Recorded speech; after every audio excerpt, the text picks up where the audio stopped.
প্রিয় দিদি রত্নাদি দয়া করে প্রতিদিন মঞ্চে আসে।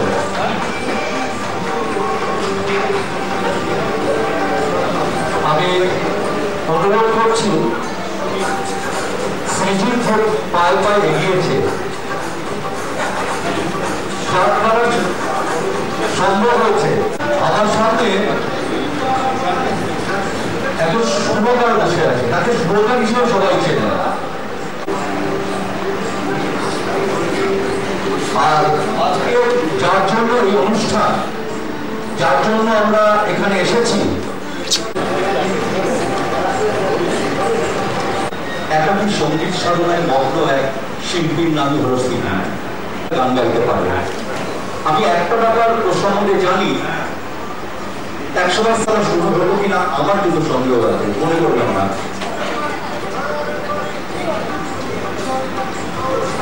আমি ও নিজের সুর দিয়ে সাজিয়েছে এই অ্যালবাম সৃজি, আর আমাদের গান, এই অ্যালবামের গান। আশা করছি আপনারা শুনতে পড়া যায়।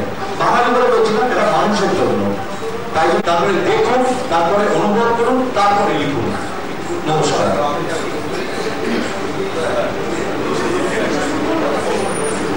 মাফ করবেন, আমি সুরকার প্রসেনজিৎকে মঞ্চে আসার জন্য অনুরোধ করছি। সঙ্গীতের জন্য আমাদের প্রিয় শিল্পী, প্রিয় সবচেয়ে ভালো লাগে যে আজকে সৃজিত এবং লিপির অ্যালবাম রিলিজে আসতে পেরেছে। ওদের সঙ্গে অনেক দিনের পরিচয় আমার, সৃজিত বাংলাদেশের সামনে তারপর আমি ওনার কাছে খুব যেতাম, অনেক দিনের পরিচয় নেই, তো অনেকবার আমার সাথে দেখা হয়েছে। সৃজিতের বাড়িতে গেছি, লিপির বাড়িতে গেছি। আমার যেটা মনে সবচেয়ে আছে যে কাজ তো আছে, কাজের সঙ্গে তো ভালো মানুষও পায়, সেই মানুষকে পেলাম যেমনি ভালো ছেলে সৃজিত তেমনি লিপি। তোমরা দুঃখ করছো বলো, দেখো তোমাকে পাইনি, ফোন করার চেষ্টা করেছি, তোমাকে পাইনি, এই অ্যালবামে তোমাকে আমাকে করতে তারপরে এলেই তোমাদের সঙ্গে এই সম্পর্ক আছে সেটা আজীবন থাকবে। আর ভালো ব্যবস্থ গানগুলো ওই সৃজিত আর লিপির শোনাবে। আমি তো বলছি সত্যি গানগুলো আজকের দিনে এই গানের দরকার, কারণ কি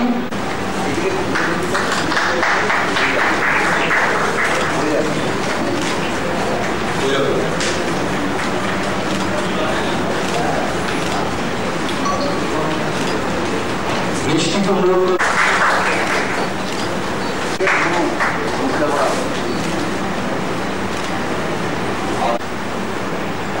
আপনাদের যদি কিছু জানার থাকে বলুন, তাদেরকে ধন্যবাদ জানাচ্ছি। রত্নাদি, গুণশ্রীদি, অশোক দা, প্রসেনজিৎ। তো এবং আমি চাইবো আপনারা সকলে একবার সিনিয়র লোকেদের জন্য একটু হাততালি বাজায়। ধন্যবাদ। এটা তো প্রথম অ্যালবাম, সোলো অ্যালবাম বলেছে যদি বলা যায়। এর আগে আমি বিভিন্ন কোম্পানিতে মিক্স অ্যালবামের মধ্যে গিয়েছি, টি সিরিজ এবং মেরাজের জন্য মোস্টলি আমি কোম্পানি থাকি। তো আমাকে অনেকে জিজ্ঞেস করছে যে কি মনে করে, কেন কেউ বাড়িতে আসতে বলে না কি মনে করে, এমনি অ্যালবামটা করে কি মনে করে। কি মনে করে মানে কি, আমাদের কিন্তু অনেকেরই ইচ্ছা ছিল যে একটা কিছু কাজ করি, নিজেরা কাজের মতো কাজ করতে হবে। আর সর্বপ্রথম হচ্ছে যে কলকাতার মানুষদের যে শ্রোতা, তাদের কিন্তু আমি প্রচন্ড ভয় পাই। সবাই করি, সবাই জানে, তাই একটা কোনো কাজ নিয়ে আসার মানে এতটা সহজ জিনিস নয়। তাই আমরা কি করলাম, একটু মার্কেট সার্ভে করার চেষ্টা করলাম। প্রথমে আমরা 60খানা গান তৈরি করেছিলাম, 60 songs, এবং সেটা বিভিন্ন স্তরের লোকেদের সাথে শেয়ার করতে শুরু করলাম, শোনালাম, দেখলাম যে তাদের রিয়াকশনটা কি হয়। এই করতে করতে দেখছি যে সেটা 30-এ এলো, 30 থেকে 20, 20 থেকে 9। সেই 9টা গান যখন প্র্যাকটিক্যালি হওয়ার পরে লোকেদের ভালোবাসাটা এবং আশীর্বাদটা পাচ্ছি। এবং একটা কথা আমি বলতে চাই, এই অ্যালবামটা করতে গিয়ে কিন্তু আমাকে কেউই কোনোভাবে প্রোৎসাহন দেয় না।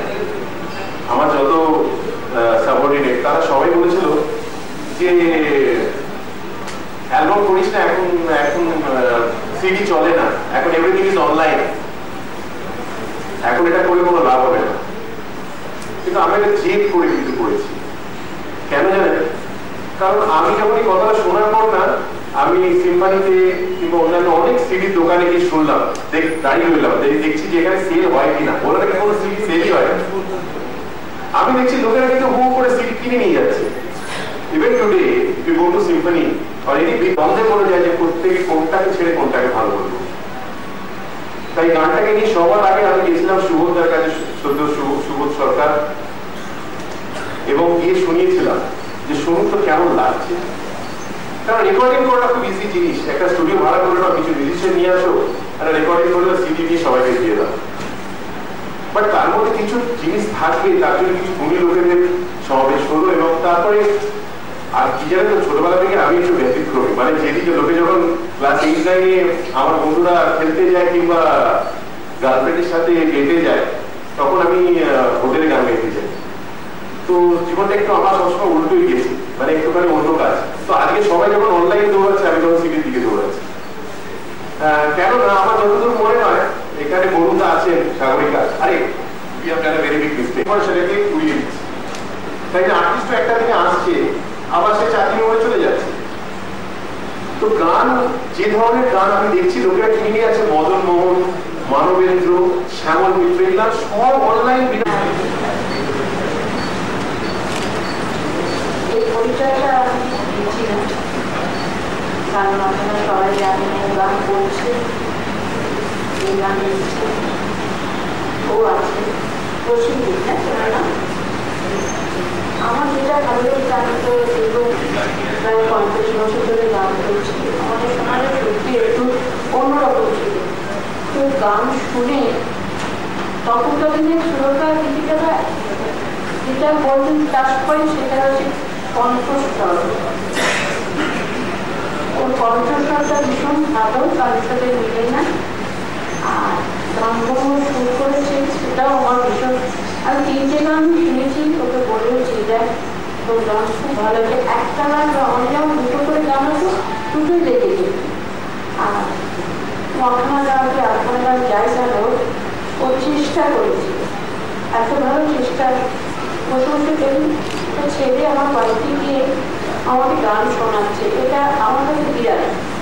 কিন্তু এখানে এসে ক্যাসেটটা দেখে আমি বললাম খুব ভালো হয়েছে, আমি কিন্তু গান করিনি, কিন্তু আমার শুনিয়েছে। এবং আমি সত্যি বলছি, আমি মুগ্ধ, ওর কণ্ঠস্বর শুনে গিয়েছে এবং সুরটা। আর একটু দেরি হবে, আমরা তো অনেকদিন ধরে গাইছি, তখন গানের সংখ্যা ছিল, গানের রেকর্ডিং HMV ছিল, এটা ছিল সাগরিকা, তাই তো? এই সাগরিকা আপনাকে আমার একসব আপনি চেষ্টা করছেন এরকম করতে হবে। আমাদের সময় ডেকে ফাংশন গাইতাম, ডেকে আমাদেরকে রেকর্ড করার জন্য। তা আমি, আমার তো আশীর্বাদ রইল। আর শ্যামলার কথা একটু বলি, শ্যামল চক্রবর্তী অসাধারণ, নিজে থেকে কিছু করেছি, অ্যাক্টিংকে বারান্দায় বলছি, ও মাঝিরে দক্ষিণ কলকাতার মতো স্টাইলটা। আর একটা জিনিস বলছি, আমি যে এখন দাদা ওর চোখটাকে মাথা ভালো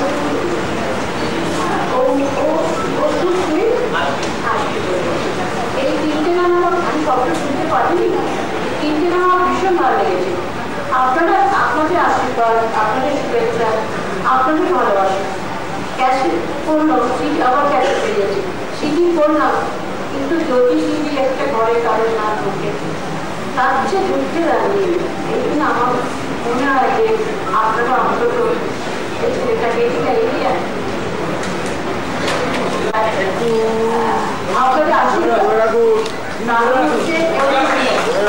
আশীর্বাদ এই ছেলেটি, এই ছেলেটি চেষ্টা করছে, একটু বাচ্চা ছেলে, আগে সুচিতা নচিতা রবি চট্টোপাধ্যায় আমারও গান এগুলি গায়।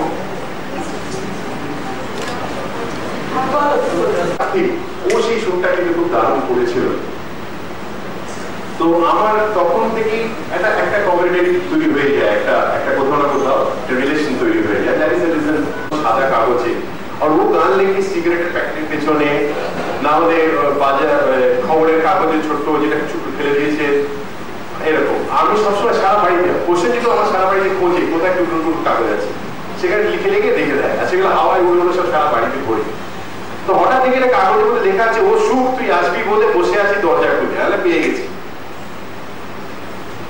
ও সুখ পরিচয় বদলে যাবে, ও সুখ পরিচয় বদলে যাবে তোর পায়ে ধুলো ফেলে। আমার ছিদ্র পাত্রে ভাড়ার ঘরে একটু নেই জল। আমি গান করে গাই, হ্যাঁ আমি কবিতাটা কি বাজে বলি, আর কবি আসছেন তার সামনে আমি কি বলতে পারি।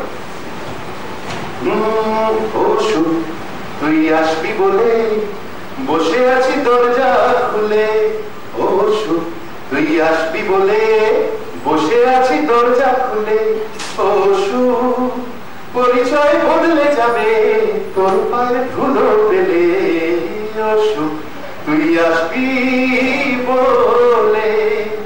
আমার ছিদ্র পাত্রে ভাড়ার ঘরে একটু নেই জল, আমার সব ব্যাপারে ব্যর্থ যে হয় রোজের রাশিফল। এ জীবন অঙ্কে যোগ করলে পাই বিয়োগের ফল, আমার লুনোর মোটে সিঁড়ি নেই শুধু সাপ করে চলাচল।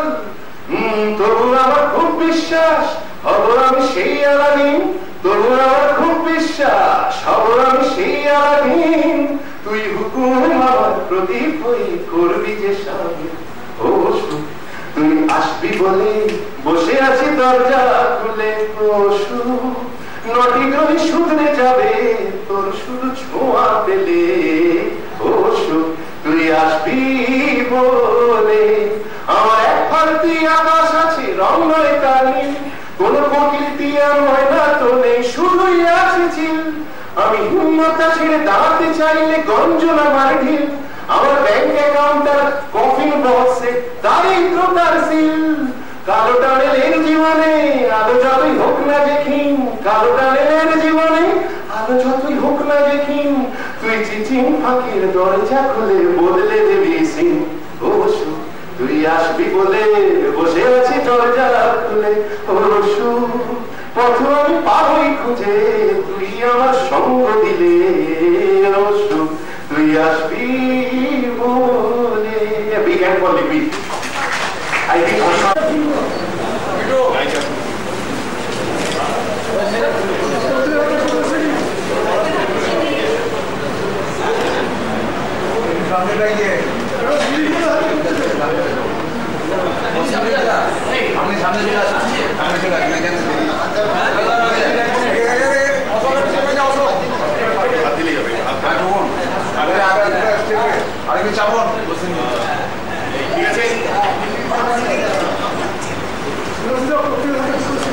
আমি এত জন্য থেকে